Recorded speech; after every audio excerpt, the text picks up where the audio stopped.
இந்த jelly not recommended for childrens, pregnant ladies and lactating womens. இதை நான் சொல்லலை, கம்பெனிக்காரனே அவனோட பாட்டிலில் போட்டிருக்கான். அது மட்டும் இல்லை, இந்த பேக்கெட்லேயே அதை பிரிண்ட் பண்ணி வச்சுருக்கான். அப்படி என்ன தான் பிரச்சனை? நீ இன்க்ரீடியன்ஸை பார்த்தா ஃபுல்லாகவே சக்கரை தண்ணி தான். ஆனால் என்ன ஆர்டிஃபிஷியல் கலர்ஸை சேர்த்துருக்காங்க. அதுக்காக தான் இந்த ப்ரிகாஷனு. அதுலேயும் சுகர் கண்டென்ட்டை பாருங்களேன். ஒரு ஜெல்லியில் கிட்டத்தட்ட 7.5 கிராம் சுகர் இருக்குது. அதாவது கிட்டத்தட்ட 2 டீஸ்பூன் சுகர் ஒரு ஜெல்லியில் இருக்குது. இவ்வளோ சுகர் இந்த ஒரு ஜெல்லியில் இருக்குமான்னு நானும் சந்தேகப்பட்டு தான் செக் பண்ணி பார்த்தேன். ஆனால் வெயிட்டு அப்படி தான் இருக்குது. இத்தனைக்கும் நான் இதை வாங்கினது என் பொண்ணு படிக்கிற ஸ்கூலுக்கு ஆப்போசிட்டில் இருக்க ஒரு கடையில். பசங்கள்லாம் அதை வாங்கின உடனே என் பொண்ணு கேட்க நானும் ஆசையாக வாங்கி கொடுக்கலாம் தான் போனேன். ஆனால் இதை படித்து பார்த்துட்டு அப்படியே நிறுத்திட்டேன். இதை பற்றி கடைக்காரங்கிட்ட சொன்னால் அவர் என்கிட்ட ஒரு கேள்வி கேட்டார் பாருங்க. நானே ஷாக் ஆகிட்டேன். ஏப்பா, சிகரெட்டில் கூட தான் சிகரெட் அடிக்காதீங்கன்னு போட்டிருக்காங்க, சரக்கில் கூட தான் சரக்கு அடிக்காதீங்கன்னு போட்டிருக்காங்க.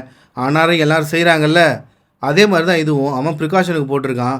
இருந்தாலும் பசங்க இதை தான் நான் விரும்பி சாப்பிடுதுன்னு என் கண்ணு முன்னாடியே எடுத்து 2 குழந்தைங்களுக்கு வேறு கொடுக்குறாரு. எனக்கு ஒன்றும் புரியல. நாம் உஷாராக இருக்கணுமா இல்லை அவங்க உஷாராக இருக்கணுமா? அவங்க வியாபாரத்துக்காக எல்லாத்தையும் விற்றுட்டு தான் இருப்பாங்க. நாம் தான் நம்ம பசங்களை பாதுகாத்துக்கணும். அதனால் முடிஞ்ச வரைக்கும் இதெல்லாம் அவாய்ட் பண்ணிக்கோங்க. ஏன்னா இதோட விலை 2 ரூபா. 2 ரூபாயில் 7.5 கிராம் சுகர் இருக்குது. பசங்க இதை சாப்பிட்டா மினிமம் 3 இல்லை 4 சாப்பிடுங்க.